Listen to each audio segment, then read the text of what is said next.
ಅದು ಅದೇ ಸೇಮ್ ಇದನ್ನು ಮತ್ತು ಇಲ್ಲಿ ಚೆನ್ನಿ ಅವರಿಗೆ ಮತ್ತು ನಮ್ಮ MLC ಅವರು ಮತ್ತು ಇಲ್ಲಿ ಲೋಕಲ್ ಅವರು ಯಾರ್ಯಾರಿದ್ದಾರೆ ಲೀಡರ್ಸಿಗೆಲ್ಲ ಹೇಳಿದೆ, ಅವರಿಗೂ ಕೂಡ ಹೇಳಿ ಮತ್ತು ಇಲ್ಲ ಏನಿಲ್ಲ. ನಾನು ಯಾವತ್ತು ಹೋಗಿದ್ದೆ. ಈಗ ಸದ್ಯಕ್ಕೆ ಸ್ವಲ್ಪ ರೋಡು ಮತ್ತು ಕಂಬದ್ದು ಹಾಕಿಬಿಟ್ಟು ಪರ್ಮನೆಂಟ್ ಸೊಲ್ಯೂಷನ್ಸಿಗೆ ಕುಡಿಯೋ ನೀರಿಗೂ ಮ್ಯಾನೇಜ್ ಮಾಡ್ತಾಯಿದ್ದೀವಿ.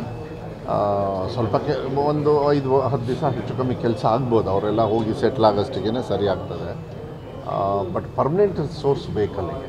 ಈಗ ಟೆಂಪ್ರವರಿಗೆ ನೋ ಪ್ರಾಬ್ಲಮ್, ಕರೆಂಟಿಗೂ ನೋ ಪ್ರಾಬ್ಲಮ್ಮು, ಬಟ್ ಪರ್ಮನೆಂಟಾಗಿ ಒಂದು ಕಡೆಗೆ ಮಾಡಿಕೊಡ್ಬೇಕಲ್ಲ. ದುಡ್ಡು ಜಮೀರ್ ಅವ್ರು ಬಂದಾಗ ಸ್ವಲ್ಪ ಜಾಸ್ತಿ ದುಡ್ಡು ನಾನು ವ್ಯವಸ್ಥೆ ಮಾಡಿಕೊಡ್ತೀನಿ ಅಂತ ಹೇಳಿ ಮಾಡ್ತಾರೆ, ಅದೇನು ತೊಂದರೆ.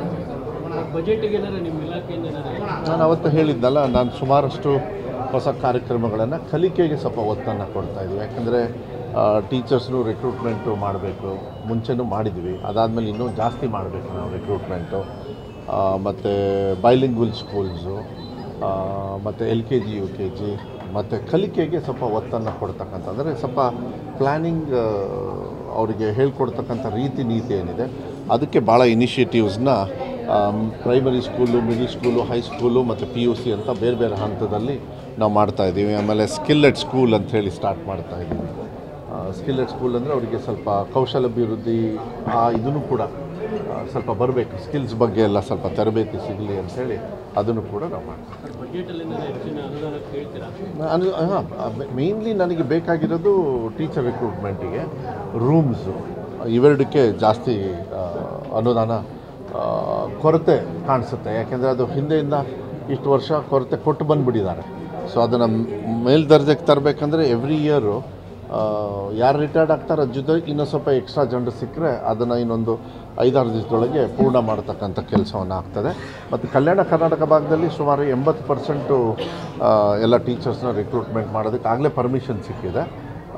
ಪ್ಲಸ್ ಕಲ್ಯಾಣ ಕರ್ನಾಟಕ ಭಾಗದಲ್ಲಿ ಭಾಳ ಸಂತೋಷ ಏನು ಅಂತಂದರೆ ಅಲ್ಲಿ KKRDBಯಲ್ಲಿ ಬರ್ತಕ್ಕಂಥ 25% ಬರೀ ನನ್ನ ಇಲಾಖೆಗೆ ಕೊಟ್ಟುಬಿಡ್ತಾರೆ. ಸೊ ಅಲ್ಲಿ ತುಂಬ ಹಿಂದೆ ಉಳಿದಿದೆ, ಕಲಿಕೆಯಲ್ಲಿ ಉಳಿದಿದೆ ಅಂತಕ್ಕಂಥದ್ದು ಭಾವನೆ ಏನಿತ್ತು. ಈಗ 2 ವರ್ಷದಿಂದ ನಮ್ಮ ಸರ್ಕಾರ ಬಂದ ಮೇಲೆ ಕೋಟ್ಯಾಂತರ ರೂಪಾಯಿ, ಆಲ್ಮೋಸ್ಟ್ ಅಬೌಟ್ 1000 crores ಮೇಲೆ ಬಂದಿದೆ, 1500 crores ಬಂದಿದೆ ಬರೀ ಶಿಕ್ಷಣ ಇಲಾಖೆಗೆ. ಸೊ ಪ್ರಗತಿ ಇನ್ಫ್ರಾಸ್ಟ್ರಕ್ಚರ್ ವೈಸು ಮತ್ತು ಕಲಿಕೆಯಲ್ಲಿ ಜಾಸ್ತಿ ಸ್ಪೀಡಾಗಿ ತಗೋಬೇಕು. ಅದೇನು ಕೊರತೆ ಇತ್ತು ನಮ್ಮ ರಾಜ್ಯದ ಸಮಾನತೆ ತಗೊಂಡಾಗ ಅದನ್ನು ಮುಂಚೂಣಿಗೆ ತರ್ತಕ್ಕಂಥದ್ದು ವ್ಯವಸ್ಥೆನ ನಮ್ಮ ಈ ಪೀರಿಯಡಲ್ಲಿ ಮುಗಿದೋಗ್ಬಿಡುತ್ತೆ. ಅತಿಥಿ ಶಿಕ್ಷಕರ ಸಂಬಳ ಜಾಸ್ತಿ ಮತ್ತು ಊಟ ಅಡುಗೆ ಮಾಡಿದವ್ರದ್ದು ಸಂಬಳ ಜಾಸ್ತಿ, ಅದನ್ನು ಮಾಡ್ತೀನಿ ಅಂತ ಮಾನ್ಯ ಮುಖ್ಯಮಂತ್ರಿಗಳು ಕೂಡ ಹೇಳಿದ್ದಾರೆ. ನಾವು ಬಜೆಟಲ್ಲೂ ಕೂಡ ಕೇಳ್ಕೊಂಡಿದ್ದೀವಿ.